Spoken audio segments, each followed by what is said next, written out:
오늘도 은혜의 자리 가운데 나오신 여러분을 주님의 이름으로 환영하고 축복합니다. 사모하는 마음으로 예배 자리 가운데 또한 은혜의 자리 가운데 나온 우리에게 하나님께서 예비하신 충만하신 은혜가 우리 가운데 부어지게 될 줄로 믿습니다.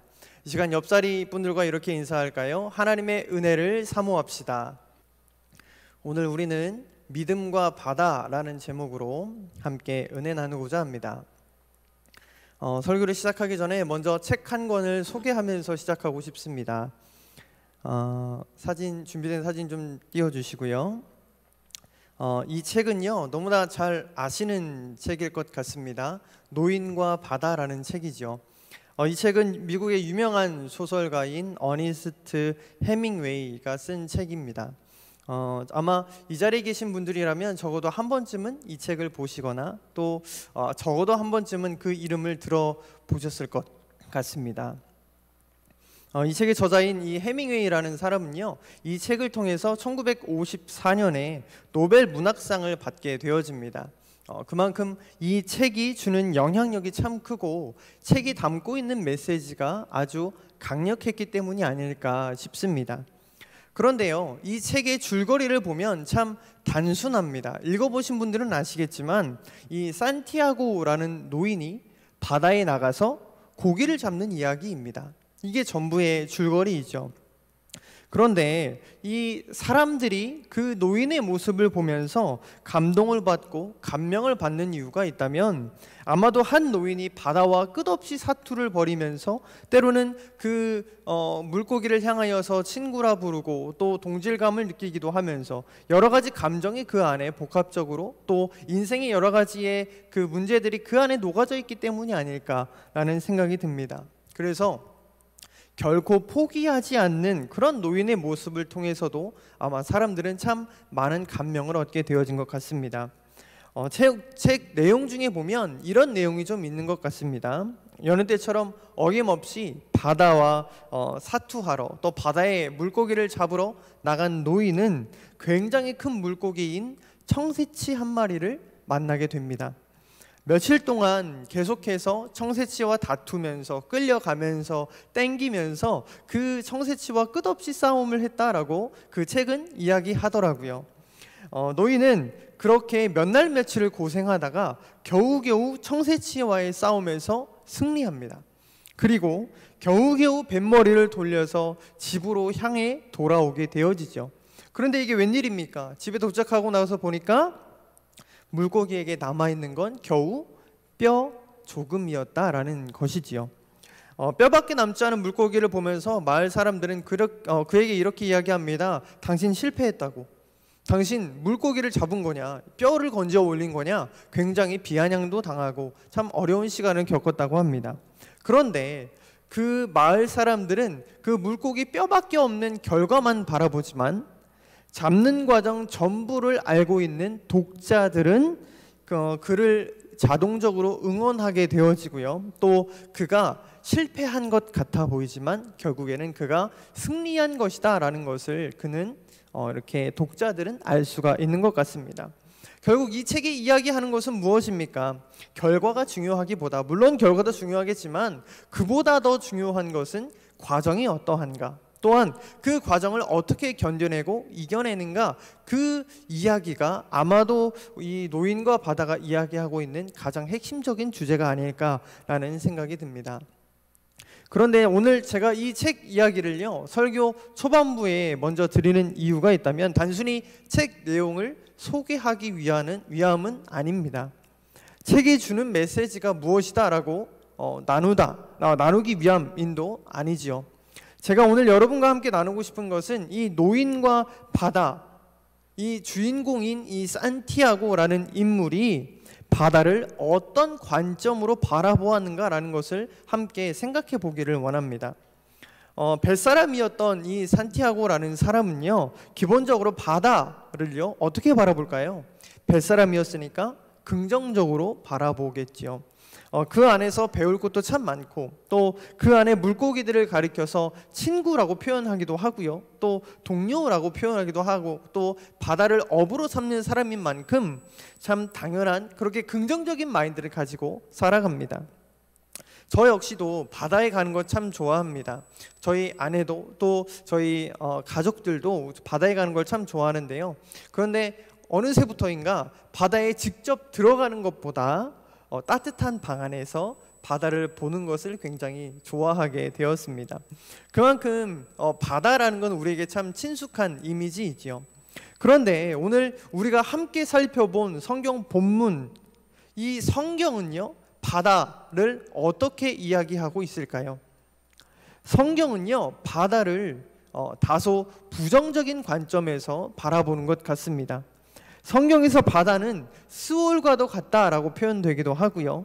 요한계시록에 보면 온갖 악한 것들이 바다에서 올라온다라는 표현도 기록되어져 있죠. 즉 성경은요, 바다를 고난, 어려움, 역경 등으로 묘사하면서 이 바다에 대한 이미지를 표현하고 있습니다. 그렇다면 제가 설교 초반에 이 이야기를 말씀드리는 이유는 무엇일까요? 오늘 본문 역시도 이 바다를 배경으로 하고 있기 때문에 그렇습니다. 먼저 오늘 본문 35절을 함께 한번 읽어보겠습니다. 오늘 본문 마태복음 4장 35절 함께 읽겠습니다. 시작. 그날 저물 때에 제자들에게 이르시되 우리가 저편으로 건너가자 하시니. 오늘 본문 35절을 보니까요, 어떻게 시작할까요? 그날 저물 때에 라는 단어로 시작이 되어집니다. 그러면 이 그날 저물 때에 라는 이 말을 한번 바꿔서 말해보면요, 그날 낮에는 분명히 무슨 일이 있었겠구나 라는 생각이 들게 되어지지요. 그러면 오늘 본문이 이야기하고 있는 그날, 이 날에는 과연 어떤 일이 일어났을까요? 마가복음 4장 1절의 말씀을 보면 예수께서 다시 바닷가에서 가르치시니 큰 무리가 모여들거늘 예수께서 바다에 떠있는 배에 올라앉으시고 무리는 바닷가 육지에 있더라.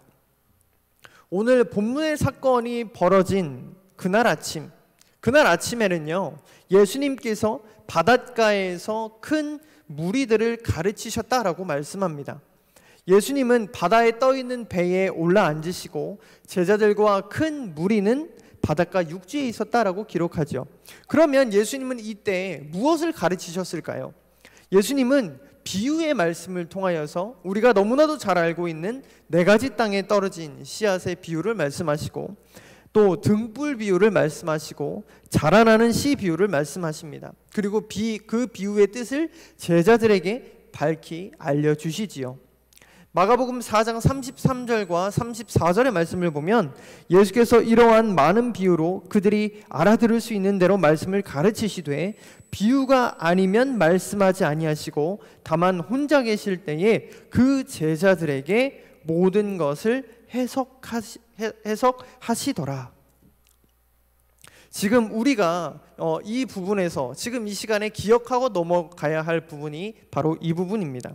마가복음 4장에서 예수님께서는요, 제자들에게 비유를 말씀하시고 그 비유에 대해서 해석하시고 설명하셨다라는 사실, 이 사실을 한번 기억하시고 넘어가시기를 바랍니다. 이 사실 기억하면서 오늘 본문 35절을 다시 한번 읽어보겠습니다. 오늘 본문 35절 다시 한번 읽습니다. 시작. 그날 저물 때에 제자들에게 이르시되 우리가 저편으로 건너가자 하시니. 그렇다면요, 우리는 이제 그날 저물 때에 라는 단어가 무엇을 의미하는지 대충은 알게 됩니다.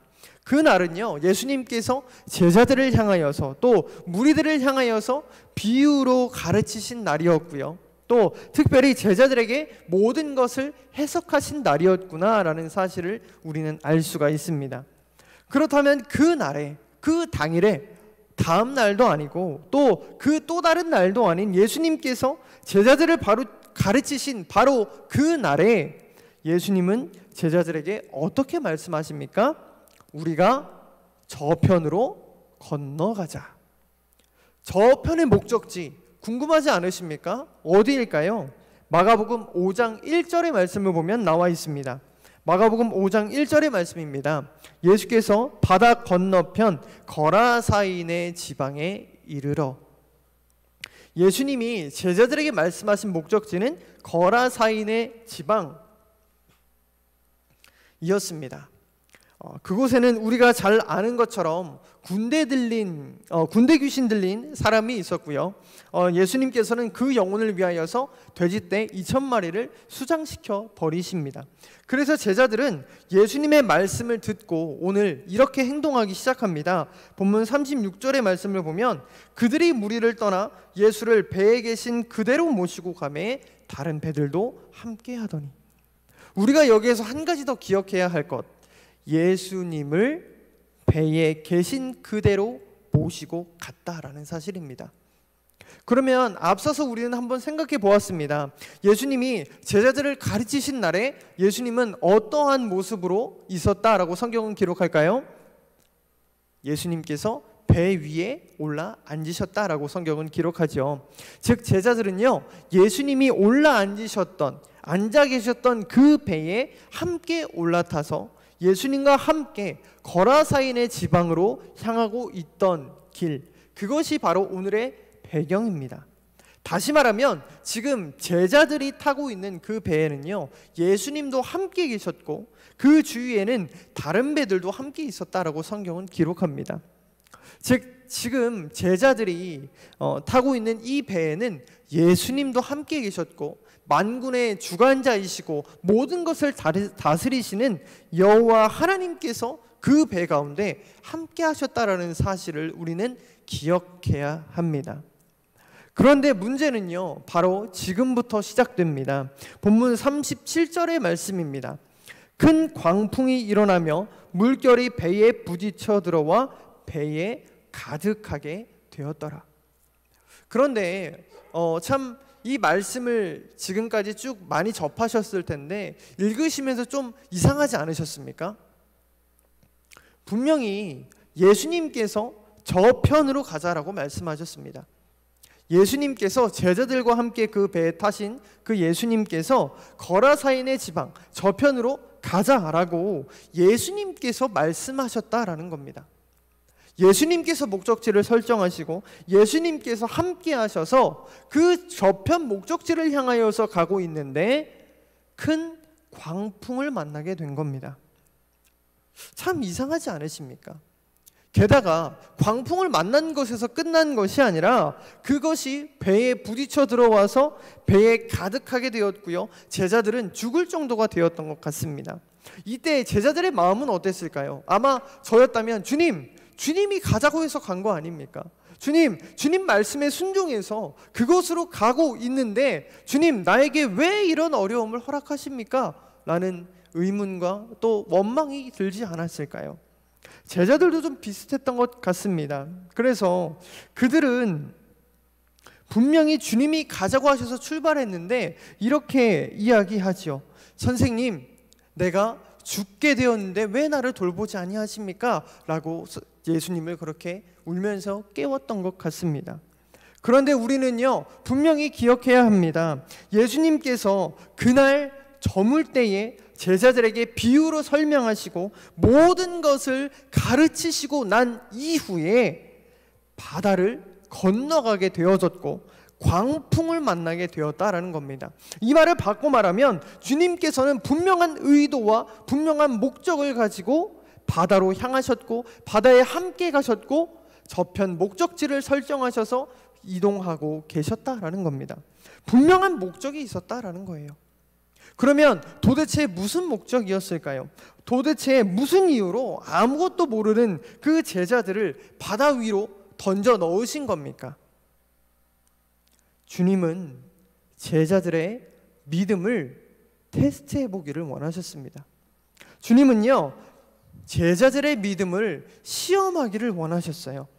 앞서 그날 주님께서 바닷가에서 비유로 가르치시고 설명하셨던 그 모든 내용들이 일종의 믿음의 이론적인 내용들이었다면 이제 바다 한가운데에서 더 나아가서 정신 차릴 수도 없이 광풍이 휘몰아치는 그 풍랑 가운데에서 제자들이 갖고 있는 믿음의 현 주소를 또 믿음의 실제를 주님은 보기를 원하셨다라는 겁니다. 본문 40절에 보면요, 이렇게 이야기합니다. 예수님께서 이에 제자들에게 이르시되 어찌하여 이렇게 무서워하느냐, 너희가 어찌 믿음이 없느냐라고 하시니. 풍랑을 만나고 풍랑과 사투를 벌인 제자들에게 주님은 위로의 말이나 격려의 말을 하시는 것이 아닙니다. 믿음에 대한 말씀을 하고 계신 거예요. 결국 주님이 제자들에게 기대하셨던 건요, 풍랑 가운데에서도 함께 하시는 그 예수 그리스도, 그 예수 그리스도를 바라볼 수 있는가 하는 실제적인 믿음을 그 제자들에게 보기 원하셨다라는 것이죠. 그런데 안타깝게도 제자들의 반응은 어떻습니까? 본문 37절과 38절의 말씀을 함께 읽어보겠습니다. 37절과 38절의 말씀 함께 읽습니다. 시작. 큰 광풍이 일어나며 물결이 배에 부딪혀 들어와 배에 가득하게 되었더라. 예수께서는 고물에서 베개를 베고 주무시더니 제자들이 깨우며 이르되 선생님이여 우리가 죽게 된 것을 돌보지 아니하시나이까 하니. 안타깝게도 제자들은 광풍이 일어나고 어려움을 겪을 때 주님을 바로 찾지 않았던 것 같습니다. 제자들 중에는요, 우리가 너무나 잘 알고 있다시피 어부 출신도 많았습니다. 그래서 자신이 할 수 있는 그 모든 노력들을 다 하였겠지요. 만약 그들이 광풍을 만났을 때 처음부터 주님을 찾고 주무시고 계시는 그 주님을 깨울 생각을 먼저 했었다면 아마도 주님께서는 주무시지 않으시고 그 배에 함께 하셔서 그 광풍 가운데에서도 제자들을 지키시지 않았을까요? 그러나 그 결과는 어떻습니까? 제자들이 믿음의 테스트를 실패한 결과가 어떻습니까? 물이 배에 가득하게 되었고요. 그들 스스로가 주님을 깨우며 이렇게 이야기합니다. 선생님이여 우리가 죽게 된 것을 돌보지 아니하시나이까. 그런데 우리가 여기에서 한 가지 기억해야 할 것은 제자들 스스로가 죽을 것 같은 그 위기의 순간에 모든 것을 포기한 것이 아니라, 내버린 것이 아니라 주님을 깨웠다라는 사실입니다. 주님을 깨워서 조금 늦기는 했지만 주님 우리가 죽게 된 것을 돌보지 아니하시나이까 라고 지금 간청하고 있는 것입니다. 그러면 주님의 반응은 어떻습니까? 광풍이 몰아치는 그 위기의 순간 가운데 주님은 제자들을 질책하셨을까요? 아닙니다. 오히려 주님을 위기의 순간에 깨운 그 제자들을 향하여서 주님께서는 곧바로 응답하여 주십니다.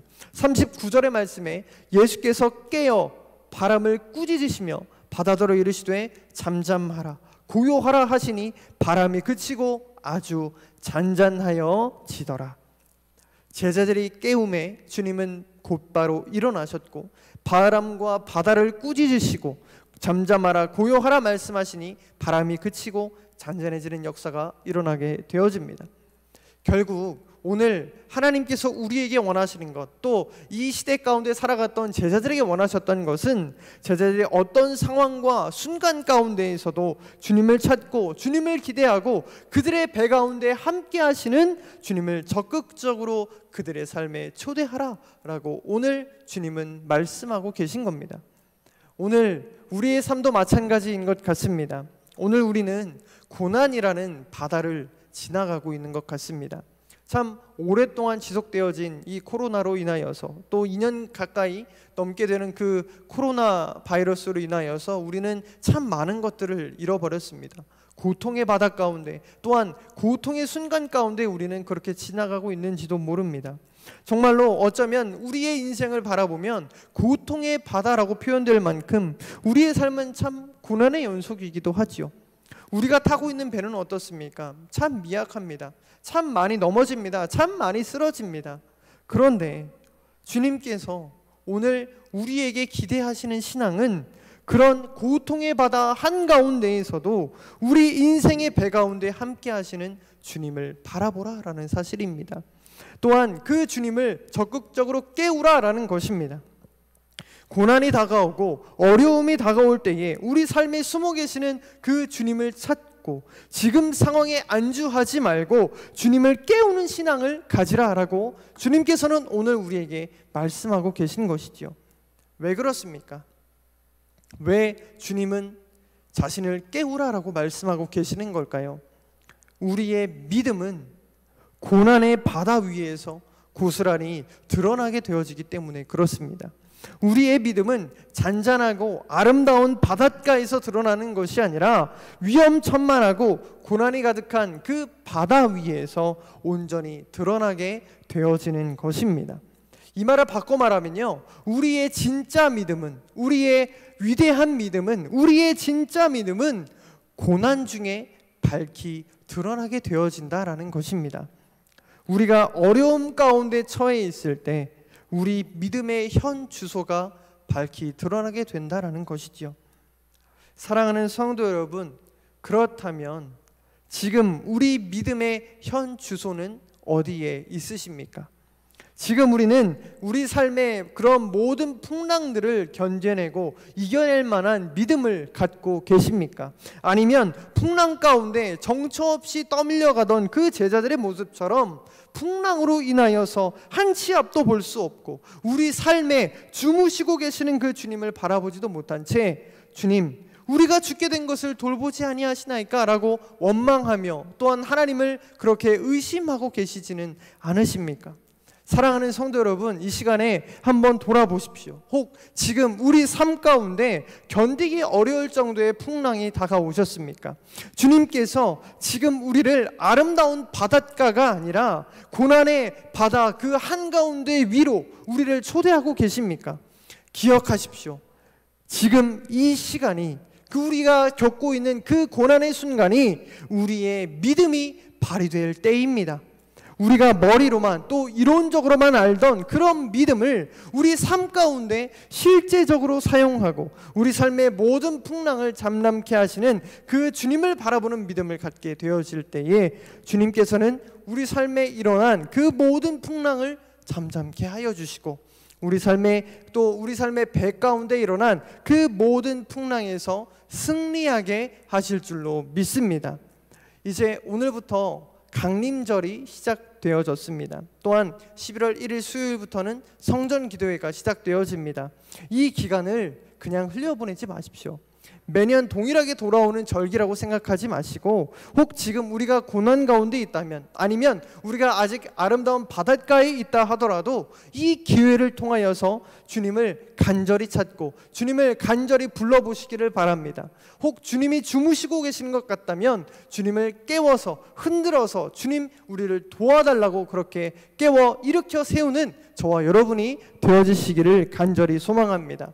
그래서 이 기간을 통하여서 주님께서 허락하신 시험지에 완벽한 정답을 써 내려가는 저와 여러분이 되어지시기를 주님의 이름으로 간절히 소망합니다. 기도하겠습니다.